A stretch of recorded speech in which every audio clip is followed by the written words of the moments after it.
Welcome to Chad's Silversmithing. Today it's time for a quick tip. I thought today we could do some tricks to finding the center of something. It's pretty frequent where you need to find the center of a disc, for instance, and there's a couple of easy ways to do it, so I'll talk about those. All right, let's get started. This is one of my design idea sketchbooks you can get on my merch store. You should check that merch store out. There's a lot of different kinds of these with different useful information on it, conversion charts. This one has the flow temperatures of various types of solder. But what I really like about them is it gives me a place to record all of my different projects that I'm working on and brainstorm for things. And it's got this nice dot matrix in the background that allows me to draw a little bit better pictures, since drawing is not my strongest suit. But today we don't have much of a drawing, but we are going to use it a little bit here. And we're going to talk about finding the center of things. So if you're using a disc cutter like I use sometimes to cut out discs, it doesn't automatically find the center for you. If you're using a compass, you'll have a little mark at the center, so that's kind of handy too. But if you're using a disc cutter to punch out a bunch of pieces of metal that are circular, sometimes you want to find the exact center so you can drill a hole or whatever. And the way to do that, if you don't have any other tools, except maybe a ruler or a little square like this, is we can do what I did here. We'll just draw a circle around it.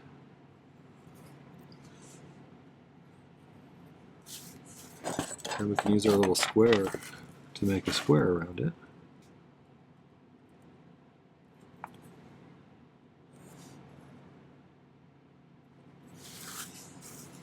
If you line up the mark over here with this one, it'll give you a pretty clean 90-degree angle. There is a little bit of error based on the human eye, I think, but get it pretty close.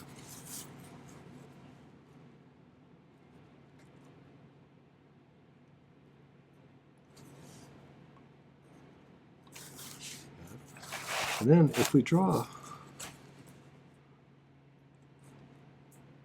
a line from corner to corner like this, that'll cut right through the center.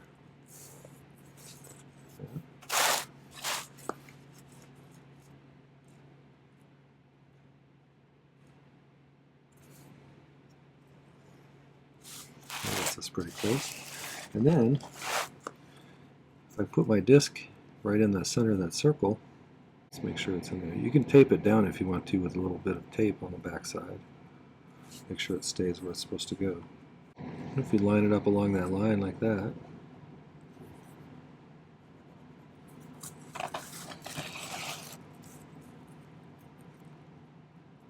this line like this, that'll get us pretty close to the center. That's one way to do it. Okay. A more simple way to do it is if you have a particular tool called a center finder. I'm going to show you one of those today. This one I got from Pepe Tools. I'm an affiliate of Pepe Tools, and they sent this to me for free. But I wouldn't show it to you if I didn't think it was a good tool. And I like this a lot. You can use it in a couple of different ways. If I wanted to just find the center of a drawn circle like this, I can do the same thing like I was just doing. Mark the center like that, and then just line it up again this way. And one of the cool things about this particular center finder, there's other types of center finders. This one has little marks going horizontally and vertically, so that makes it easier to get it lined up straight. So you can find the center pretty easily that way. Finally,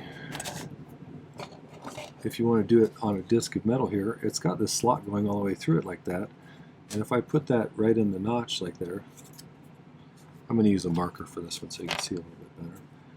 You could also, if you wanted to, color this all with a Sharpie or something, and then scratch a line with a pin or something, but I'm just going to kind of, whoops, try and hold it in there straight. Like that. And then let's turn it 90 degrees.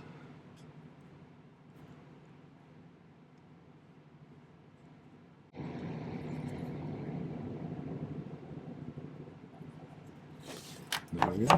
That should be pretty close to the center then.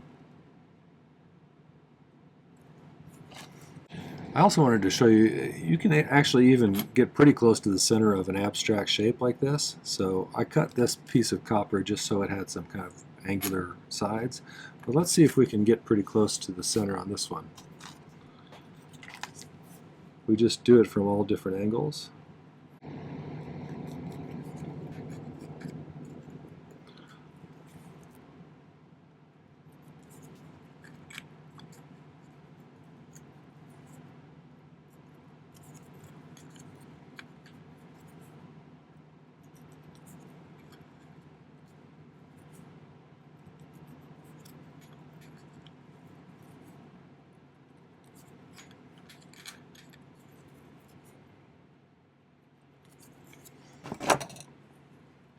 So I think what I would do then is I'd go right smack dab in the center of all of those lines as best as I can get, and that'll get us pretty close to the balance point of that irregular piece. So, okay, so those are just a couple of little tricks for finding the center. All right, well, that's how I find the center of things generally. How do you find the center of things? I'd love to hear your techniques or other geometric tricks you use for different situations when you're metalsmithing. I always love to learn new tricks like that too. So share what you know, and I'll share what I know. All right, well, that was just a quick tip on how to find the center of things. I hope you found that useful. If you did, I'd love it if you'd hit the like button before you go. That really helps my channel, and I do appreciate that. I'd also love it if you go back and visit my main channel page. I have over 600 videos now. I've been doing this for more than 4 years now, and I've accumulated quite a bunch of content there. So check out a few of those. Look at some of my playlists. I have things divided into playlists. That's kind of handy. And I'd love it if you'd subscribe to my channel too. It doesn't cost anything. It allows you to check the bell button so you can get notifications when I release a new video, which incidentally is on Tuesdays, Thursdays, and Saturdays. So check it out, subscribe to my channel. I wanted to thank some people. My patrons over on Patreon are my core group of supporters, and they are a great group. They've created this lovely kind of creative community over there, and I love being a part of that. Thank you so much for that, and thank you for your financial support as well. I have a couple of new ones. I'd like to welcome Damian J. and Lisa R. Thank you for signing up. I think you'll find that that's a great group over there, and I hope you enjoy getting to know some of them. The other group are my YouTube subscribers, and we just passed 27,900, which is amazing.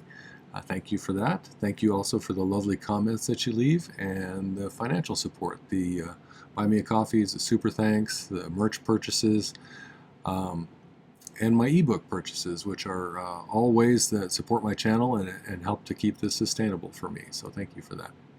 Finally, visit the video description down below for some important links. There's a link to my Patreon if you want to find out more about that nice community and the various tiers of membership there. There's also a link to my merch store if you'd like to get yourself one of those nice design idea sketchbooks that I was drawing in earlier. I find it really useful to keep a record of all of my projects, and I've filled up 4 or 5 of those now. So it's nice to be able to go back and see how I did something, because I can't always remember everything anymore. So there's also a link to my newest ebook, which is a guide to 2025's tutorials.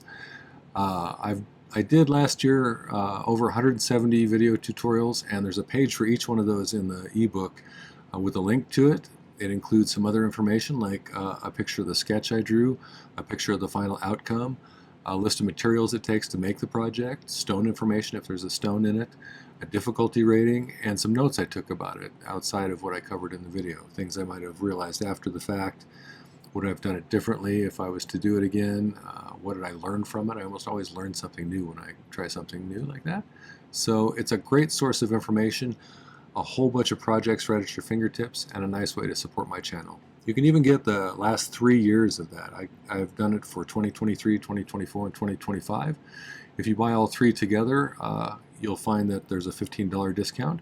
So check it out. That's a way to keep yourself in lots of different projects for a long time. So finally, there's a link to Pepe Tools, since I showed you that Pepe Tools Center Finder, which I find pretty useful. So I am an affiliate of Pepe Tools, but I don't generally show products that I don't really like, and I do really like that one. That's been very useful to me. So, all right, well, thanks for watching today. Take care. Happy silversmithing.